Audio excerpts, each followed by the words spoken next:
Hello guys welcome back एक और interesting video के साथ आज मैं आ रहा हूं यहाँ पे। हमारा जो लेसन है that is the intermolecular forces and critical phenomena, उसका आखिरी टॉपिक है that is the Joule Thomson effect. Okay, so today in today's lecture will going to understand Joule Thomson effect. Exactly ये इफेक्ट क्या है। सो फटाफट शुरुआत करते हैं इस लेक्चर को। ठीक है, शुरुआत करते हैं कि जूल थॉमसन इफेक्ट एग्जैक्टली है क्या चीज। See guys, the Joule Thomson effect is related with the real gases, and when the real gases except say hydrogen or helium, when it is allowed to expand adiabatically, so there is a fall in temperature. ठीक है, temperature वहां पे decrease होता है। सो उसी के ऊपर actually joule Thomson effect है। ठीक है, so Joule and Thomson actually observed when a real gas is passes or real gas is allowed to expand adiabatically. guys, adiabatic process यानी कि यहाँ पे आएगा एडियाबैटिक। थर्मोडायनेमिक में प्रोसेस होते हैं number of process, isothermal process, उसका iso enthalpic process भी बोलते हैं, adiabatic process, isobaric process, isochoric process. में शॉर्ट में बता देता हूं एडियाबैटिक प्रोसेस क्या है। एडियाबैटिक प्रोसेस में there is no exchange of a heat energy between system and surrounding. System यानी ऐसा part of the universe which is taken for the thermodynamic study, और सिस्टम के अराउंड जो भी रहेगा दैट इज कॉल्ड सराउंडिंग। बराबर है। सो समझ लो मैं एक गैस ले रहा हूं, तो कोई भी गैस है, समझ लो CO2 गैस हो गया या फिर अमोनिया गैस हो गया, तो ये मेरे लिए सिस्टम हो गया। और वो सिस्टम गैस को मैं अगर सिलेंडर में इनक्लोज कर रहा हूं तो सिलेंडर वो हो गया सराउंडिंग फॉर दैट गैस। बराबर है। तो समझ लो कि सिस्टम है गैस, ओके, एंड सराउंडिंग है cylinder. There is no exchange of energy और heat energy between system and surrounding और सराउंडिंग टू सिस्टम, तब वो प्रोसेस को हम लोग कहेंगे एडियाबैटिक प्रोसेस। और वहां पे Q denote by means heat is denoted by Q only, so that is Q equal to 0 for the adiabatic process। ठीक है, तो एडियाबैटिक प्रोसेस तो समझ के शॉर्ट में समझा दिया मैंने। फटाफट चले जाता है फिर the for this Joule Thomson effect only. ठीक है, क्या कहता है जूल थॉमसन इफेक्ट कि देयर इज अ से जूल थॉमसन ने एक्चुअली ऑब्जर्व किया था कि व्हेन रियल गैस, कौन से real gas except hydrogen and helium, दूसरे जो रियल गैसेस है, is allowed to expand adiabatically by passing it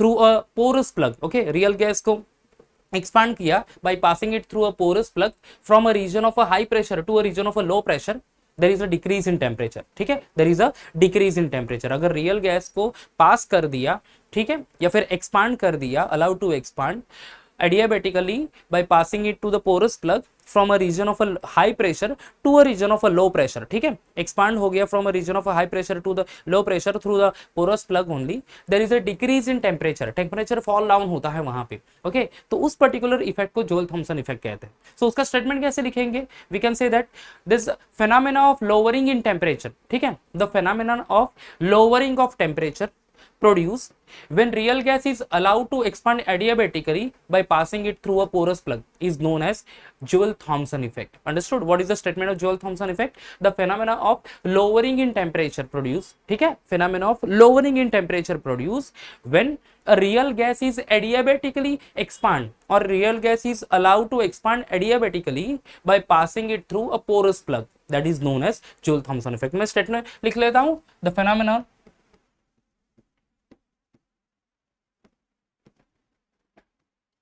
the phenomenon of lowering in temperature, ठीक है, the phenomenon of lowering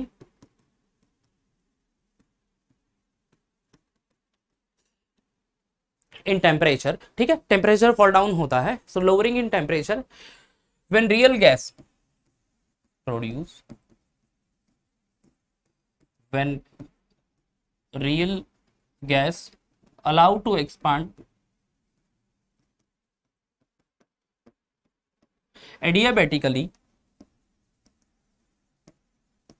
allowed to expand adiabatically by passing it through, okay, by passing it through porous plug, by passing it through porous plug,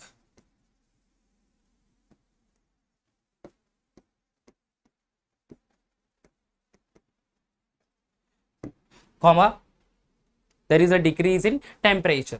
ठीक है, so there is a decrease in temperature, so simply we can say that by passing it through a porous plug, this effect is actually called to be the Joule-Thomson effect। यहाँ पे हम लोग full stop ही दे देंगे। this effect is known to be the Joule-Thomson effect। क्या है effect, देखो, the phenomenon of lowering in temperature, हम लोग एक्चुअली lowering of temperature ऊपर ही लिख दिया। the phenomenon of lowering in temperature produce when real gas allowed to expand, real gas को expand करेंगे adiabatically, ठीक है, this condition is important, okay, real gas is allowed to expand adiabatically by passing it through a porous plug. There is a fall in temperature or lowering in temperature. This is called to be Joule Thomson effect. Understood? Joule Thomson effect तो समझ में आ गया। जब भी हम लोग real gas को expand करेंगे, बराबर है, by passing it through a porous plug adiabatically, there is a fall in temperature, और वही इस इफेक्ट को हम लोग कहेंगे जोल थॉमसन इफेक्ट। चलो तो फिर फटाफट चले जाते हैं जोल थॉमसन एक्सपेरिमेंट में कि एग्जैक्टली उसने क्या किया था, okay, and what is actually the final equations. So will go for the Joule Thomson effect, Joule Thomson experiment.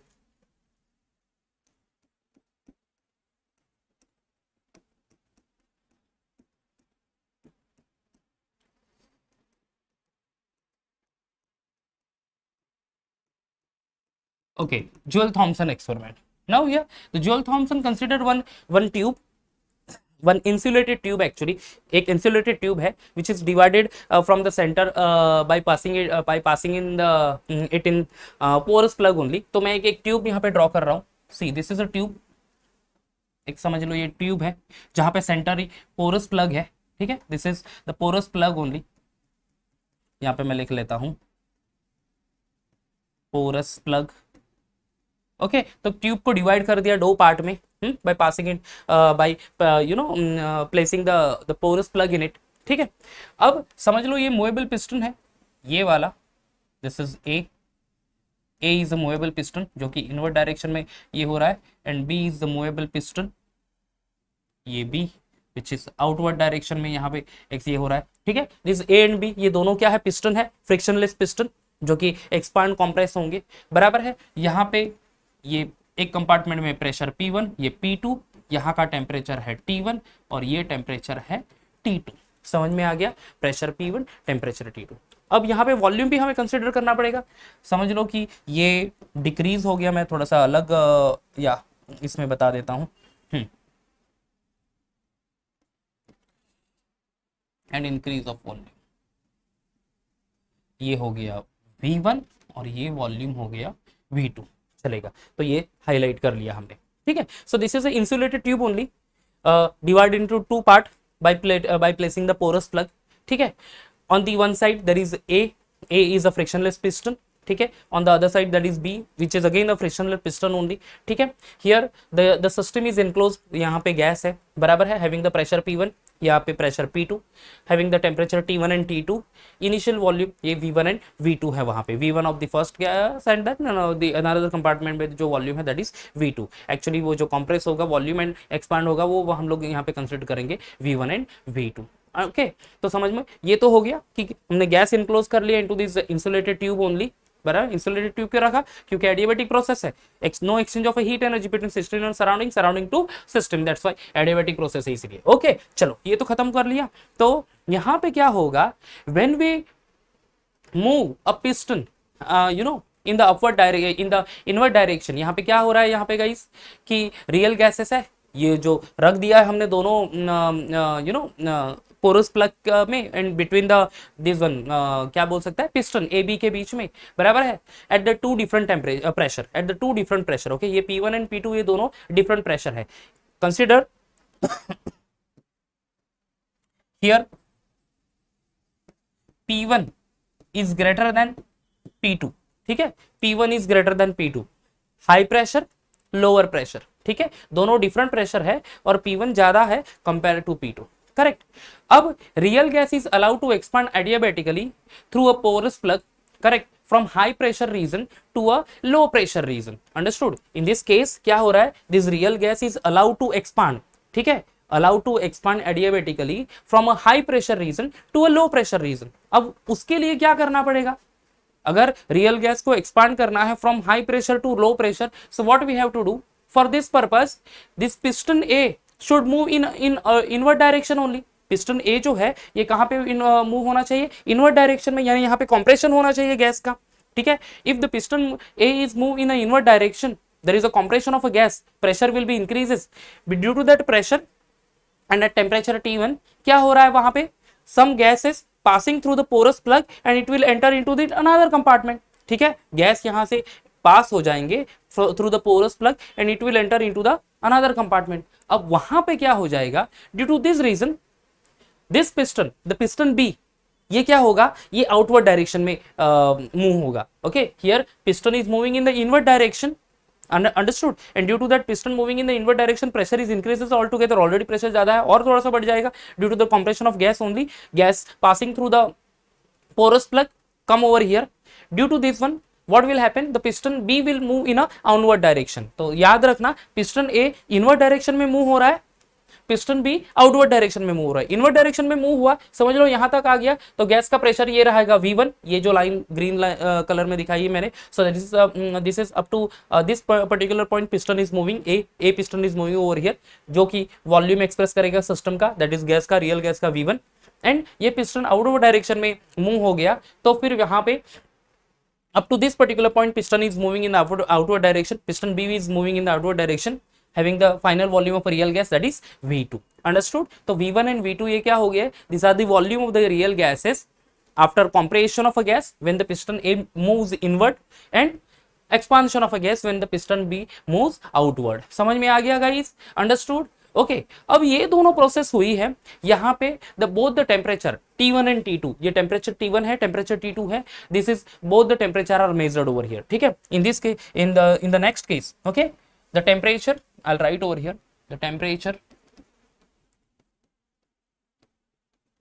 T1 and T2 are measured.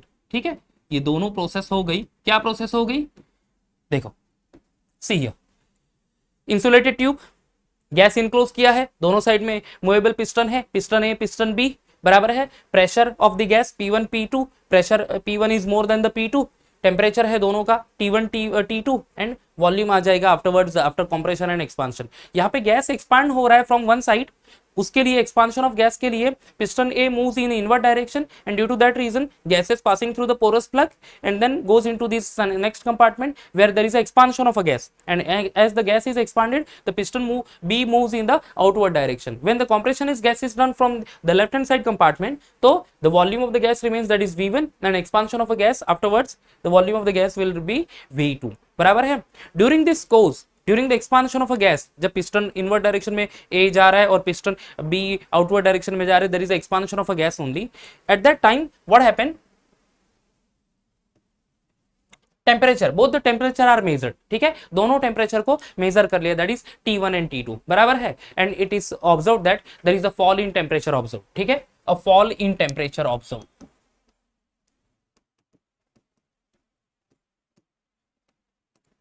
Temperature यहाँ पे कम हो गया, टेम्परेचर यहाँ पे कम हो गया. अब ये टेम्परेचर क्यों कम हुआ है और क्या है final equation, that will do over here. अब यहाँ पे गाइस वर्क तो हुआ है. Now here the work is done. Work यानी क्या गाइस, जब there is a energy loss of energy और gain of energy is there, no we can say that the work is done over here. ठीक है, so here the work is done by the piston A and work is done by gas on piston B, that will write over here. ठीक है, so here will write the work is done by the piston A. Piston A ने work किया है system के ऊपर क्योंकि piston compress हुआ है. ठीक है, piston moves in inward direction, तो work is done by surrounding on the system. और यहाँ पे एक्सपांशन है यानी work is done by system on the surrounding. ये दो चीजें होती है गाइस. ओके, तो चलो यहाँ पे लिख लेते हैं हम लोग. First of all the work done by the piston A, work done by piston A is equal to, हम लोग लिखेंगे P1 V1. ठीक है, that is in you know increase of pressure and means change of pressure as well as the volume, plus P1 V1 है यहाँ पे. And work is done by gas on piston B. The next thing, the work done by gas. Remember guys, gas ये system है, gas on piston B. यहाँ पे negative sign आ जाएगा, P2 V2. Negative sign क्यों, क्योंकि there is a loss of energy. जब भी gas ने पिस्टन को इनवर्ड डायरेक्शन में मूव किया तो गैस ने कुछ एनर्जी लूज की होगी and that's why over here the negative sign is put minus P2 V2. Clear हो गया. तो ओवरऑल नेटवर्क क्या हो जाएगा, therefore we can write the network done is equal to, क्या होगा, इन दोनों का addition P1 V1 plus P2 V2, but here minus है तो P1 V1 minus P2 V2. ठीक है, P1 V1 minus P2 V2. So this net work done is actually denoted by the sign W. So we'll write over here. मैं छोटा font लिख लेता हूँ. Net work done that is W। तो ये हो गया हमारा network done, W is equal to P1 V1 minus P2 V2। समझ में आ गया? ओके। अब गाइस ये प्रोसेस जो है ये क्या है? एडियाबैटिक प्रोसेस है। The process is carried out adiabatically. Adiabatically यानी क्या? There is no exchange of this one energy only. ठीक है, आगे बढ़ जाते हैं। The process is adiabatic process for adiabatic process. Okay, adiabatic process है तो Q इक्वल टू 0 बराबर है। Q इक्वल टू क्या है? 0 है एडियाबैटिक प्रोसेस। तो फिर क्या हो जाएगा? Then the system perform work at the expense of internal energy. There is no exchange of energy between system and surrounding. तो फिर सिस्टम वर्क कैसे परफॉर्म करेगा? At the expense of internal energy. अब एक और टर्म आ जाता है यहाँ पे थर्मोडायनेमिक का, internal energy. Internal energy is denoted by E sign, okay, E letter. तो इंटरनल एनर्जी क्या है? The energy associated with in the body of an object और the system, that is called internal energy. ठीक है, internal energy क्या है? The energy associated with in the body of an object, that is called to be a internal energy. जो भी object होगा, जो भी सिस्टम होगी, उसमें जो भी एनर्जी रहेगी depending upon the matter, but obvious, so that is called to be internal energy denoted by symbol E, capital E। बराबर है? तो यहाँ पे overall process is adiabatic process. यहाँ पे no exchange of heat energy between system to surrounding, surrounding to system. तो Q equal to 0। Therefore whatever the system performs the works, no, that is at the expense of internal energy. Internal energy के basis पे उन्होंने work किया है systems ने। ठीक है, अब इंटरनल एनर्जी को किस तरह से लिखते हैं? So here we can write therefore system perform work at the expense of internal energy। internal energy, now what is the equation of internal energy? okay, internal energy is delta E is equal to Q plus W। ठीक है, क्या है internal energy की equation? Delta E is equal to Q plus W। बराबर है? वे delta E यानी change in internal energy, E2 minus E1 लिखेंगे। Q यानी हीट एनर्जी, W यानी वर्क डन। ओके, चलो अब यहाँ पे देखा, इस प्रोसेस तो एडियाबैटिक प्रोसेस है, Q इक्वल टू 0। देयरफॉर हमारा इक्वेशन क्या आ जाएगा? Delta E is equal to 0 plus W। Delta E is equal to 0 plus W। Okay, अब therefore will write delta E is equal to W, या फिर other equation हमें मिल जाएगा, और minus W is equal to minus delta E। ठीक है, minus W is equal to minus delta E। दोनों इक्वेशन हमें यहाँ पे मिल जाते हैं। Okay, see over here, at adiabatic process Q equal to 0, जो भी सिस्टम ने वर्क किया है eight the expense of internal energy only. Okay, at the expense of internal energy. ठीक है, of internal energy, delta E is equal to Q plus W। Q 0 है तो delta E is equal to W, या फिर minus W is equal to delta E। यहाँ पे minus, एक minute, हाँ boss, minus W is equal to minus delta E। अब guys अपने पास W का भी इक्वेशन है। What is W? P1 V1 minus P2 V2। यही रीअरेंज कर लेंगे वहां पे। ओके, इसी इक्वेशन में प्लेस कर लेते हैं नाउ। ओके, सी माइनस W, तो यहाँ पे माइनस साइन ले लेता हूं मैं। Minus P1 V1 minus P2 V2, यही है ना W का equation. See here W is equal to P1 V1 minus P2 V2, तो वही प्लेस कर लेंगे हम लोग यहाँ पे।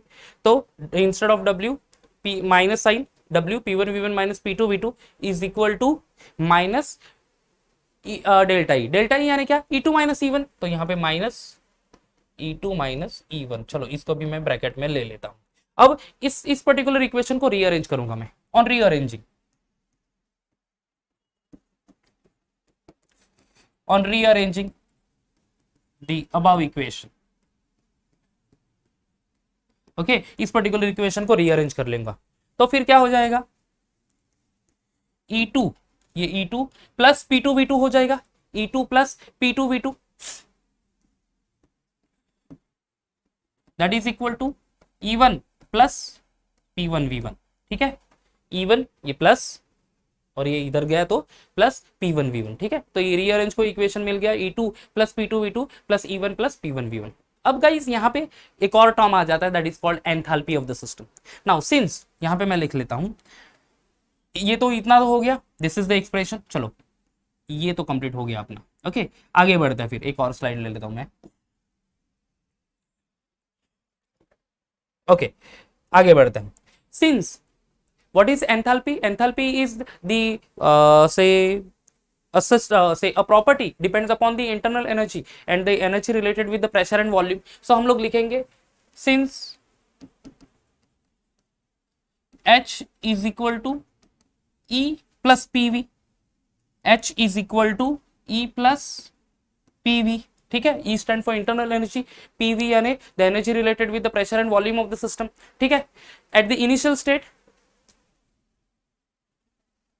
therefore H1 is equal to E1 plus P1 V1 हो गया and H2 is equal to E2 plus P2 V2। H1 enthalpy at the initial state, H2 enthalpy at the final state। इसी equation को मैंने just initial and final state के लिए लिख दिया। H1 is equal to E1 plus P1 V1, H2 is equal to E2 plus P2 V2। अब now H2 is equal to H1, okay, H1 H2 में difference नहीं है तो H2 is equal to H1। simply we can write over here H2 minus H1 is equal to 0, H2 minus H1 is equal to 0, that is delta H is equal to 0 over here। ये दोनों enthalpy of the system, okay, initial state as well as final state same है तो H2 is equal to H1, H2 यानी E1 E2 plus P2 V2 and H1 E1 plus P1 V1। अब यहाँ पे हमने already equation लिखा है, देखो E2 plus P2 V2 is equal to E1 plus P1 V1। हाँ, E2 plus P2 V2 plus E1 plus P1 V1, E2 plus P2 V2 that represent H2 and H1 plus E1 E1 plus P1 V1 representing H1। so उसी पर हमने लिख दिया यहाँ पे H2 is equal to H1 यानी ही H2 minus H1 is equal to 0 बराबर है। so simply delta H is equal to 0, change in enthalpy is equal to 0। इसका मतलब ये क्या है कि during Joule-Thomson effect enthalpy of the system remains constant, hence we can write यहाँ पे I'll write over here hence during Joule-Thomson effect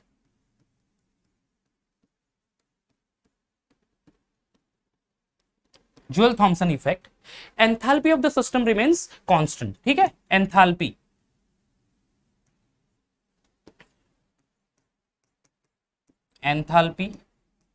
of the system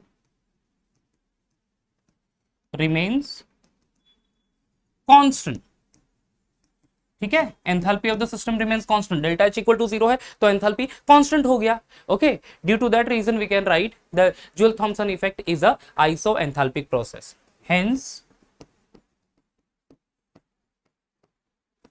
Joule-Thomson effect is isoenthalpic process, no exchange of a heat energy, no difference of temperature, okay, isoenthalpic process, understood? समझ में आ गया guys? so this is the overall derivation, okay जो कि बहुत ही easy है, एक बार समझ लो। थोड़ा बहुत थर्मोडायनेमिक का 12th का पार्ट आपने पढ़ा होगा, so you may get an idea कि एग्जैक्टली ये सारे टर्म्स क्या है, what is that internal energy, this one Q यानी दैट हीट एनर्जी, W यानी वर्क डन, अंडरस्टूड। और उसी को रिलेट कर दिया है हमने to get this final equation that is delta H is equal to 0, that's why Joule-Thomson effect is a isoenthalpic process, understood guys. So this is all about the Joule-Thomson effect. हमने पूरा statement and पूरा derivation उसका क्या है, experiment भी हमने अच्छे से लर्न कर लिया, एग्जाम में आ सकता है गाइस, तो अच्छे से प्रिपेयर करना। एंड यहाँ पे गाइस हमने ये पूरा चैप्टर जो है that is intermolecular forces and theoretical phenomena chapter complete कर लिया। आई होप आपने ये सीरीज ऑफ वीडियो देखा होगा और सीरीज ऑफ वीडियो सब अच्छे लगे होंगे तो आपको लाइक करिएगा और चैनल को सब्सक्राइब करिएगा, ठीक है। नेक्स्ट वीडियो में एक और नए मॉडल के साथ, एक और नए चैप्टर के साथ मिलेंगे, तब तक bye bye and take care.